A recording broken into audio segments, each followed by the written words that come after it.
Thanks for joining us here on NewsNation Rush Hour. I'm Nichole Berlie, and the United Kingdom is getting a new prime minister just 1 month after the current one survived a vote of no confidence. Boris Johnson announcing his resignation this morning after more than 50 cabinet members and party leaders resigned in protest of his leadership.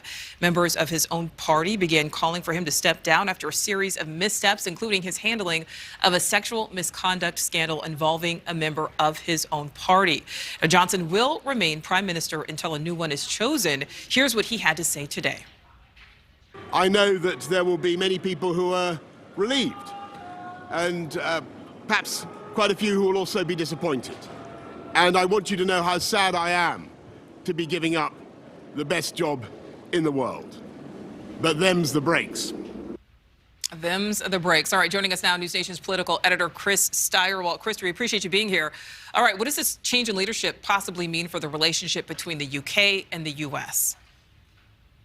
Well, we care about this for a couple of reasons. One is, of course, we call this the special relationship. This is our most important ally in the world. So we care a lot when there is change in the government there. But also there's some echoes between British politics and American politics. Our countries are so similar. Our system drew from theirs. And Boris Johnson had been a great champion of Brexit. He had embraced the populist wave that rode through the United Kingdom. He has crazy hair. So a lot of people saw a lot of Donald Trump in Boris Johnson. And a lot of people saw the same movement inside their parties. So this is sort of a moment where the Tories, the Conservative Party in the UK, starts to look for, okay, what's next after this? Where do we go from here? So we're going to be able to discern quite a lot about maybe what will happen in the United States in the future based on how they proceed.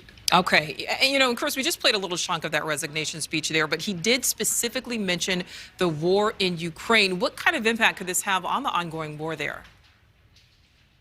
Well, look, there had been some questions about Johnson's relationship with the Kremlin and the Russians, but he was stalwart in his support for Ukraine and had no problem standing shoulder to shoulder with Joe Biden on that and putting a strong foot forward for the West. I cannot imagine, based on any of the likely replacements that his party will pick next week when they gather to choose a new leader who will then de facto become the prime minister, there's nobody there who I think would take any step back. And I think the British people are strongly in support of helping Ukraine try to weather this storm.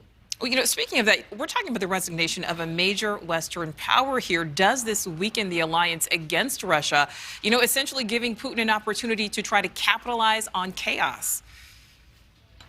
Well, the chaos really, this should, theoretically anyway, bring an end to the chaos here. Johnson had been in scandal after scandal, and he had gotten caught in lie after lie. It was really sort of a comedy of errors that dates back to lying about whether or not they were having parties during the COVID era where they shouldn't have been having parties, when they were enforcing a different set of rules for the public that they were following themselves. And just it was a mess.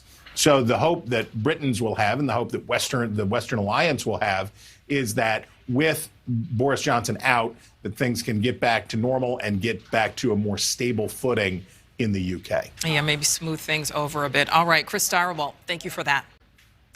Thank you for watching. Go to newsnationnow.com to find NewsNation on your television provider. And don't forget to click the red subscribe button below to get more of NewsNation's fact-driven, unbiased coverage.